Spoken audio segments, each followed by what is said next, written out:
It's not always the loudest voice in the room that holds the answer. Sometimes, it's the one that sweeps the floors after everyone else has gone home. No one expected the janitor to speak.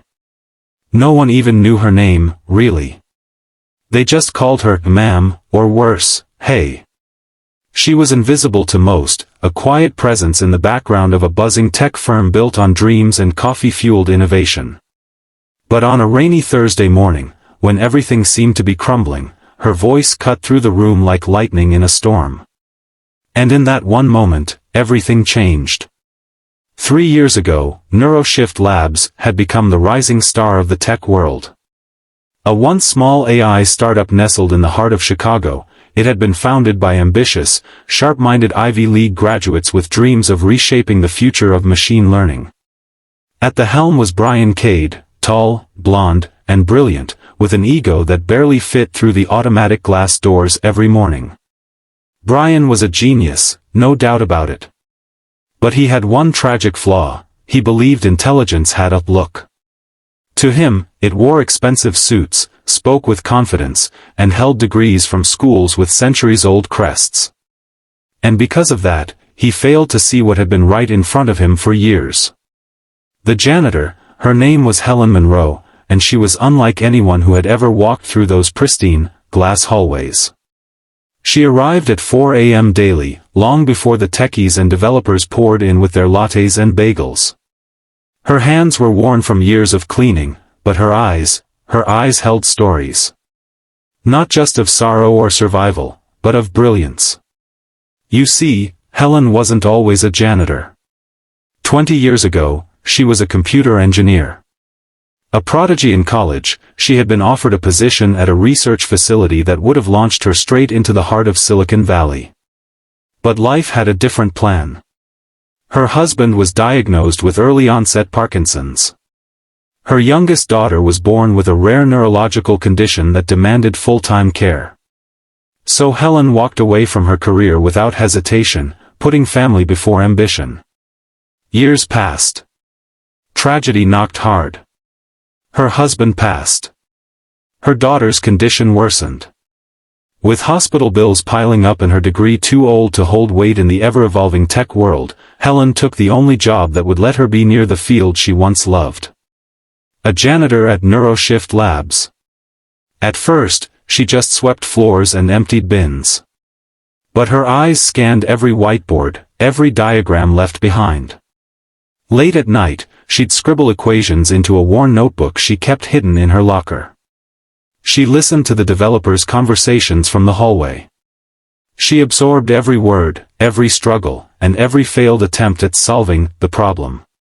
The problem was a revolutionary AI architecture Neuroshift had been working on for years, an autonomous neural reasoning model that could adapt to ethical decision-making in real time.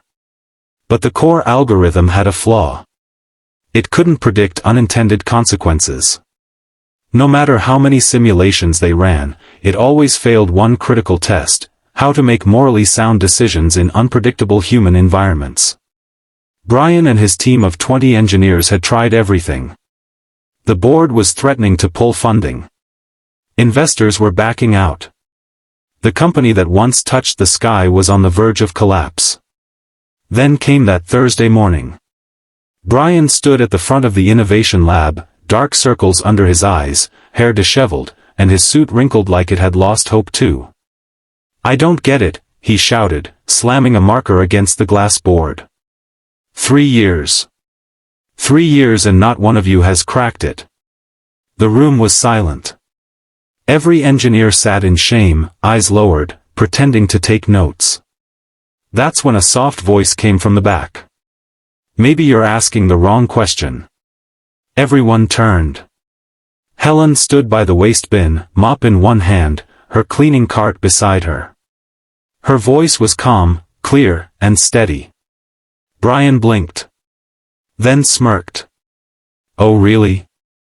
The janitor has the answer?" He laughed, and a few others joined, nervously. Helen didn't flinch. "I've been listening to you all for months," she said. "Your model assumes moral decisions are based solely on logic trees and learned behavior. But humans don't always choose what's logical. We choose based on connection. On empathy. Your AI can mimic human behavior but not human emotion. Brian scoffed. And how exactly do we teach empathy to a machine? Helen stepped forward, pulling a worn, spiral-bound notebook from her cart. I wrote a feedback loop model that connects ethical decision branches to memory clusters. The AI doesn't just analyze outcomes, it remembers the emotional context of previous outcomes and evolves its decision-making over time. She placed the notebook on the table. Handwritten equations, flowcharts, code fragments, it was a masterpiece. Some of the engineers stood, curiosity piqued. Brian rolled his eyes. You expect me to believe this? He turned to the team. We're not wasting time on janitor scribbles.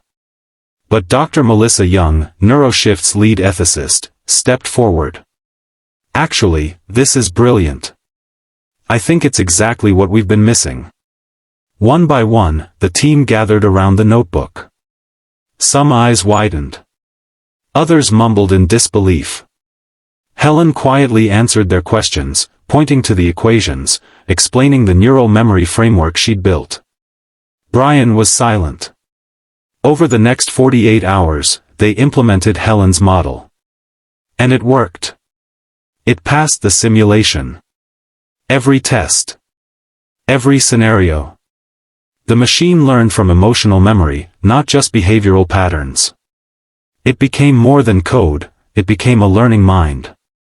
Neuroshift stock exploded. The investors who almost walked away now begged to buy in.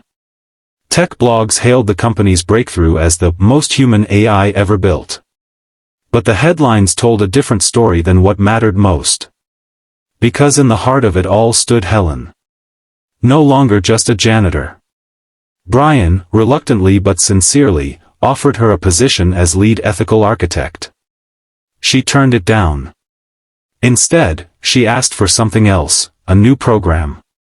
One that would train people from all walks of life, especially those who had been left behind by circumstance, to enter the tech world. People like her. People forgotten. He agreed. Months later, Helen ran that program.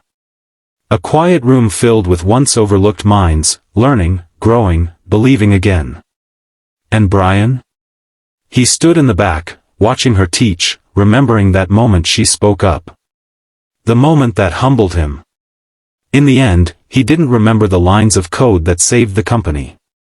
He remembered the woman who dared to speak when no one else would listen.